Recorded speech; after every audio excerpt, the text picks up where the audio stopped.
The Magic Path of Intuition by Florence Scovel Shinn. We're going to discuss this book from 4 perspectives. Number 1 is the great work in service to others, purification of mind. Number 2 is our inner eye of understanding. Number 3, letting go of force, which is the purification process. And number 4, infinite intelligence, the great magician who brings forth pure desire. In this book, she talks about the concept of intuition. The idea behind it is that we all have a connection with the divine, and we are all individual expressions of the same mind, and we all have this connection to the divine mind, which is otherwise referred to as the superconscious mind. It is the source of all ideas, hunches, inspirations, and who you are really meant to be, otherwise known as your heart desire and your ideal self-image. The goal of this journey of life is to create from a place of contribution, to bring forth what we call heaven on earth, which is a process that happens within, otherwise known as purification of the mind. It is to bring conscious awareness on what is hidden in our subconscious, and to purify these elements, if need be, to bring us into higher levels of inner voice dialogue, conversation, and as a result of this, we experience higher levels of self-esteem and self-confidence. A person who lives more through their intuition each day appears to others and themselves as someone who is on purpose. And from this perspective, it is someone who has surrendered themselves to divine will. Their will is in alignment with the divine will. The process is facilitated through the inner voice conversations or the hunches, inspirations, and ideas that are received within via intuition.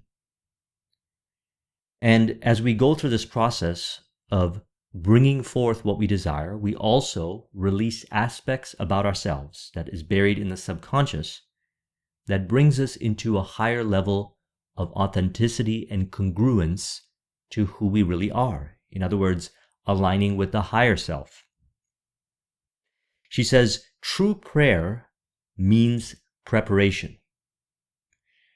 True prayer means preparation. So when we have a desire and we pray for this desire in whatever shape or form that we pray, we go into a mode of preparation to receive within hunches, inspirations, and ideas that guide us to the end result of the already complete and created reality. This is a form of having faith and loyalty to the unseen reality. The unseen reality. As Neville Goddard once said, faith is loyalty to the unseen reality. Loyalty to the unseen reality. All things exist, and just because we can't see it physically with our 2 eyes, doesn't mean it does not exist already. Now, when you pray, you do so with an inner eye of understanding. And through this inner eye of understanding, we develop intuition. And through the intuition, the unseen becomes seen. Through the inner voice conversations, the hunches, the inspirations, the synchronicities and signs that can appear in the outer world or received through your inner world via hunches, inspirations, flashes, inner voice conversations. Number 2, from the superconscious, the realm of intuition, where we are all connected. We are all divine expressions, individual expressions of the superconscious. What you should know will be revealed to you within. Number 3, stand still, keep your poise, and the power within will fight your battle. Or more accurately put, you will receive the pathway, the ideas, the plans from your inner world. Now, you're probably noticing this happening more so today than ever before. You're beginning to trust yourself. Listen to yourself. What are you listening to? You are listening to the superconscious. You're noticing that when you follow your own advice, when you listen to yourself, you're able to bring forth results, success in a way that's right for you. You're also able to maintain a higher level of flow and congruence and autotelic, which is actions and awareness being one, otherwise known as surrendering to divine will, being one with infinite intelligence, connected. Now, what you'll also notice, as she says here, if you are developed spiritually, it returns very quickly. The more you know, the more you are responsible for. As in, the more you bring forth conscious awareness on what is in your subconscious, the greater the power and the greater the responsibility that comes with the power. So what is the responsibility then? Well, it is to tend to the garden of the mind, otherwise known as the Garden of Eden, is to practice and to continuously purify the mind. Because whatever is impressed on your mind, or more accurately put, whatever is impressed on your subconscious mind, you know is going to be brought forth. So your goal is to be aware of the information that you're taking in. What are you feeding your mind? So learn your lessons and be thorough with the long road of experience. Send goodwill to your seeming enemy, and you will surround yourself with a great aura of protection. Your enemies are only those of your own household, your subconscious beliefs. Let's talk about the inner eye of understanding. Awaken, you that sleep. All that you desire or require is already on your pathway, but you must be wide awake to your own good to bring it into manifestation. Affirm, the power within sweeps out of my mind, body, and affairs everything not divinely planned, and puts my house in order, now and forevermore. The goal with intuition is aligning yourself with divine will.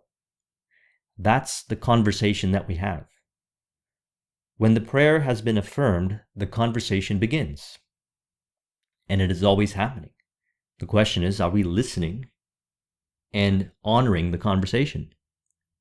If we're not, then it's probably because we have certain doubts or fears or disempowering programming within ourselves that we are in the process of releasing. Those are the aspects that are buried within the subconscious that are brought forth on the journey to release. And you could release them using subconscious mind work such as affirmations, self-talk, revision, or surrounding yourself in environments that facilitate and encourage your intuition. Let the divine ideas flash into your conscious mind. You are now linking with your invisible supply, which manifests on the external through the consciousness of having received. Worry, doubt, and fear blur your spiritual field glasses. They must be continually cleansed with fresh inspiration and faith. So again, continuing to affirm what is in harmony and in contribution to being in service to others, to the purification of your mind, releasing disempowering programming, and maintaining persistent, lighthearted assumption on the unseen reality, that which you desire to create. Desire is a tremendous power and must be rightly directed. You may desire the wrong things and conditions, so to give the supreme intelligence right of you, you must say, I desire only that which God desires through me. Now, when you're working on this pathway of connecting with the divine will and working with intuition, you must remember that there is a divine plan. And our goal is to align our desires with the divine desires, and more accurately put, to receive the divine desires, which are actually the desires that we want. Now, two ways of creating success of what you desire. One from a place of force and trying to do it all yourself, and while it will produce results, you may notice some side effects from that result. But what is in harmony with the divine design and the divine will has no side effects. It is what you were truly meant to be and how you were truly meant to live, and it is in the spirit of harmony with all. Now, to do this, she says, follow your intuitive leads and prepare for the blessings that you have asked for, regardless of adverse appearances. True prayer means preparation. After you've done your preparation, you have affirmed what you desire to create. All you have to do is follow your intuitive leads and prepare for the blessings you have asked for, and they could show up in the most unexpected sources and places, and you have to be open to it. Because the ways of the divine are not your ways, at least based on your conscious awareness. But perhaps one day you will have the subconscious brought to the conscious of some of the divine ways, knowing that there's infinite divine ways. But your goal really is to bring forth what you desire, which is your heart desire, which is actually what the divine desires for you. Now, when you do this, you'll find that hunches, inspirations, inner voice conversations will show up a lot of times unexpectedly. And I'll speak from experience on this. I have far deeper, more profound ideas, hunches, visions, and inner voice conversations than ever before in my life, because I continue to work in the area that we've been discussing over the last, 20, 30, 40 videos. And because I speak a lot to entrepreneurs, what I have found is that this is the best way so far, maybe there are better ways, to be able to discover what it is that you are designed to create in this world to benefit you, others, divine, and evolution.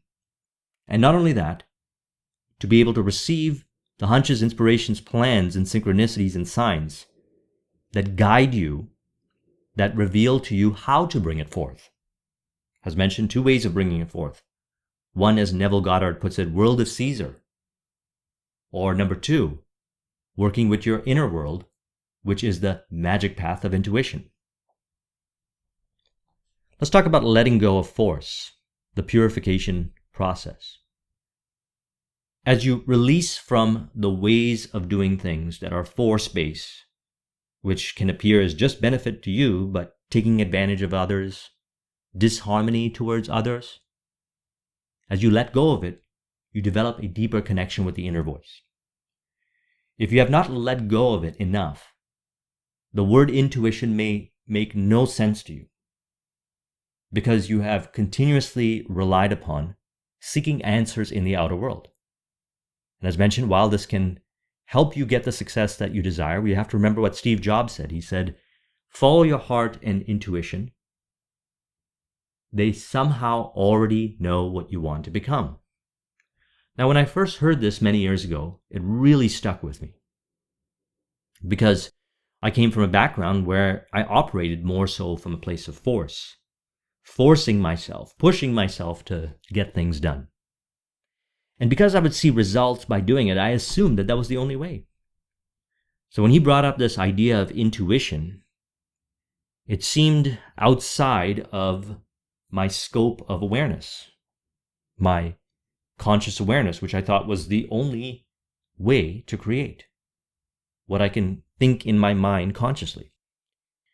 Then I realized that most of me is subconscious. Most of us is subconscious, and if I can bring conscious awareness to the subconscious aspects of myself, I will understand more accurately how to bring forth in ways that are not in, let's say, the collective ways of doing things, which have been brought forth into conscious awareness. Since most of us is subconscious, we can really see how much conscious awareness we have on our subconscious based on a level of congruence. When your thoughts, your emotions, and your behaviors are aligned, then you have a high degree of congruence. If you say you're going to do something, or you say you are a certain way, that you behave in a different way, then there's aspects within your subconscious that have not been brought into conscious awareness. And you don't need to shame yourself. All we have to do is go within ourselves and uncover where this patterning comes from, the lack of congruence. And as we make peace with it, as we heal it, we release ourselves from convoluted ways of doing things, which create unnecessary force. Now, as I continue to affirm and honor that there is such a thing as intuition that leads me down the pathway, I started to have deeper inner voice conversations. Now, as mentioned, we've always had this inner voice conversations, and somewhere down the road we forgot that we have them. But now we're in the process of rekindling back to the connection to the superconscious via our inner voice or our intuition. She says the conscious mind must be redeemed from its wrong thinking by giving it right ideas to work from the superconscious. And when she's referring to redeemed from its wrong thinking, what she's really referring to is aspects that are buried deep within our subconscious, which we call the ego mind. And a lot of times when this ego mind manifests itself, we don't even know that it's happening. And it usually manifests as anger and resentment externalized towards others and ourselves, self-harm. That's why it's important to work with somebody or do the inner work on yourself to understand these aspects about yourself and release these aspects from yourself so you can receive more of an intuitive conversation. This intuitive conversation is shared by everybody. We all have it. Every one of us have the ability to connect to our intuition. It is in a way the same voice because we're all individual expressions of the same mind. Some of us have more of a distorted connection based on our programming. Some of us have more of a clear programming and thus have a clear connection. Some of us might have at one point had a distorted connection with intuition. And upon doing the subconscious work, we now have a deeper connection and a clearer conversation with intuition, inner voice, or through visions or imagination. It doesn't necessarily have to be inner voice. I prefer to receive the intuition through inner voice conversations because I'm a huge fan of auditory. But it can also be received through hunches, visions, and feeling it. She says, you may desire something that is not in the divine plan, and you find you are continually blocked in its manifestation. Or if you attain it, it brings only unhappiness and misfortune. Health, wealth, love, and perfect self-expression are the square of life and are for each individual. By the way of manifestation belongs to the great designer. So let's go back to what she was saying here. She says, you may desire something that is not in the divine plan. See, if we desire something that is benefit for us and harmful to others, whether it be a conscious desire, that we say that that's what we want, or a subconscious one, it is not in alignment with the divine plan. The divine plan is always in alignment with the golden rule, do unto others as you wish done unto yourself. It is one of evolution and progress. It cannot be any other way. So if you're planning to work with intuition, we have to cleanse our mind. This is a journey of the impure thoughts that cause us to interpret our desires a certain way. The desire itself from the superconscious is pure.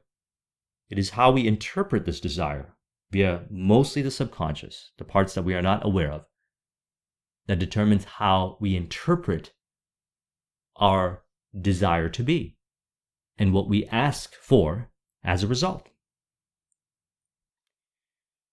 People wear out by doing the same things every day. In order to be successful, the element of play must enter what you are doing. Let the ideal be the only reality in your life, then the obstacles and hindrances will melt away, as you are undisturbed by them. The spirit is pure intelligence upon which man draws to tune in. Do not limit yourself to a one-station radio of life. Tune in with infinite intelligence. See, we know this. This is spoken a lot in personal development. If you keep doing the same thing every single day and get the same results, something needs to change. It is absolute change, evolution. The bringing forth of heaven on earth is a process. And if we find ourselves holding on to our old ways of doing things via our subconscious beliefs, we'll notice we're creating more force. Internal resistance that plays out as theater with others in the outer world. The goal is to change ourselves within, or more accurately put, evolve the perspectives within, the subconscious programming within, to be more in alignment with who we really are, so we can understand our desires and receive via intuition the exact form that we want to impress the subconscious mind as far as desires go, and allow the divine will to create it, allow the being within to externalize it, as Neville Goddard puts it. And always remember that this is a journey. So you don't have to be perfect right in the beginning. As you continue to do this great work, which is inner work, this is a conversation, a connection between you and the divine, the superconscious. And I'll speak from experience on this. It's been very personal with me, some of which I got answers from others in the outer world. And a lot of the insights that I share with you were found via the inner world, built on the foundation of what I learned from others. Yes, mentors, teachers. However, this is an inner path. This is an inner path. Remember this. The spiritual broom sweeps out all belief of lack, loss, failure, resentment, inharmony, sadness, etc. As we purify the mind, what you'll find is the inner voice conversations. I experience them when I'm sleeping. I have dreams of the divine showing up and cleansing my thoughts, giving me discussions. Like I'm in a school and I'm being taught all the different new perspectives to assimilate, to identify with. It happens while I'm sleeping, while I'm walking, while I'm doing my day-to-day. There's a certain point in this journey where we cleanse ourselves in our mind, where we will notice that we receive within new programming, new ideas, hunches, inspirations, perspectives about the different beliefs that we have surrounding lack, loss, failure, resentment, inharmony, and the other disempowering beliefs that we have. And we are cleansed from them. She calls this the spiritual broom. The desire of the heart can only be attained through non-resistance. There's a reason why it happens, and it's twofold. Number one, because these desires that we have, the pure desires, are from the superconscious, and the superconscious wants to bring them forth through us. And number two, the realization that, as she says here, the desire of the heart can only be attained through non-resistance, letting go, releasing the tension, loyalty to the unseen reality, subconscious loyalty to the unseen reality. When a person has subconscious loyalty to the unseen reality, thoughts, emotions, behaviors flow and are autotelic. You have now allowed yourself to become one with divine will. Infinite intelligence, the great magician who brings forth pure desire. She says, the fourth dimensional world is the world of perfect ideas. Okay, remember that. The fourth dimensional world is the world of perfect ideas. To reach the fourth dimensional world, we have to purify our mind. And most of it is letting go. Not done from a place of force. This entire journey, as she had said earlier here, is one that is actually very childlike.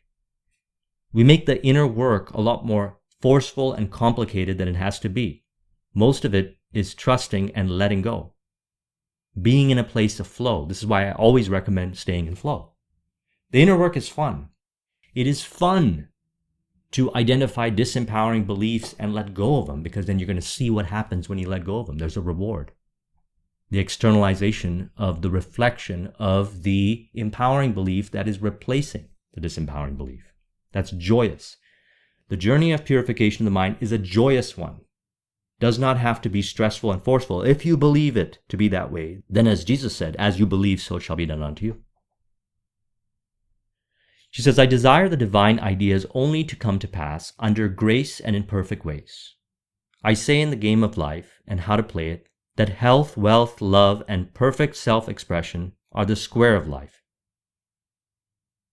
See ye first the fourth dimension, and the perfect plan of your life will come to pass. You will fill the place that you can fill, and no one else can fill it. Righteous desires of the heart, no matter how extravagant or seemingly unattainable, will be added onto you. Remember, we're working with infinite intelligence here. It's infinite in nature, where all things are possible in infinite intelligence.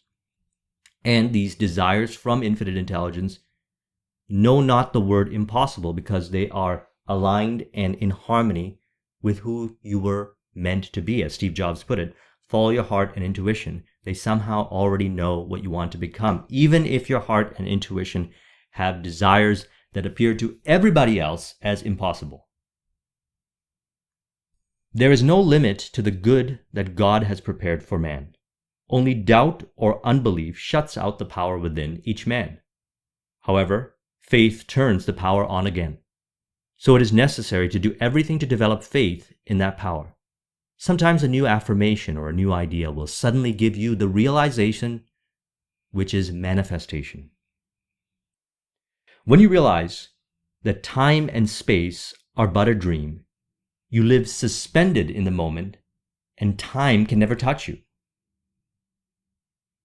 One of the things that I've realized on the journey of the entrepreneurial space is that in many circumstances and experiences that I've had in my life, even with conversations with others that really believed that it took a certain amount of time to get a result, I was able to transcend it. I once reflected and said, if it takes 8 hours to complete an entire day's worth of work, could I do it in 4 hours? Well, I first have to believe it's possible. And then I was able to do it in 4 hours. And I said, could it be done in 2 hours? And then it was able to be done in 2 hours. And I said 1 hour, and 8 hours worth of work was done in 1 hour. The same yield, the same output, and actually even greater yield and output. And it is because I believe it's possible. And it's because it's in alignment with the possibility of infinite intelligence. Infinite intelligence does not want you to take 8 hours to do what can be done in 10 minutes. It is only you that can believe that it takes 8 hours and then be convinced by all the other outer world reflections of proof that says, no, you can only do it from 8 hours. Now, all of this is found through your inner voice conversation. This entire video, as a contribution to this book, which I recommend everybody read, is a reflection of my own experiences and understandings of working with the intuition. And you will find your own. Perhaps they'll be similar, and they will have some distinct uniqueness, but a few things will be absolute. Number one is that purification of the mind, releasing of fears, doubts, indecision, and disempowering programming brings you a higher degree of connection with your intuition. Number two, it will be presented to you as hunches, inspirations, synchronicities, inner voice conversations in whatever way that is most in alignment with who you really are. Number three, it contains the exact desires and the exact plans that are right for you and are in spirit of harmony with you, others, divine, and evolution. Golden rule. And also, it will be done in a way where you become a service to others through your being. They will observe as you have transcended limitations that were force-based and moved into more true power base, which is alignment with divine will, and be inspired to do the same. And they'll go down a similar path as you share your insights and perspectives with them. Happy is the man who believes that infinite intelligence knows the way of fulfillment. Divine plan, every righteous desire of the heart is satisfied. Very important quote from the book. Probably one of the most profound, certainly my favorite. Let's reflect upon it again. Divine plan, every righteous desire, keyword, righteous desire of the heart desire, which is connected to the superconscious via intuition, is satisfied. If you want a copy of this mind map, the link is in the description. Thank you very much for watching. I'll talk to you soon. Take care.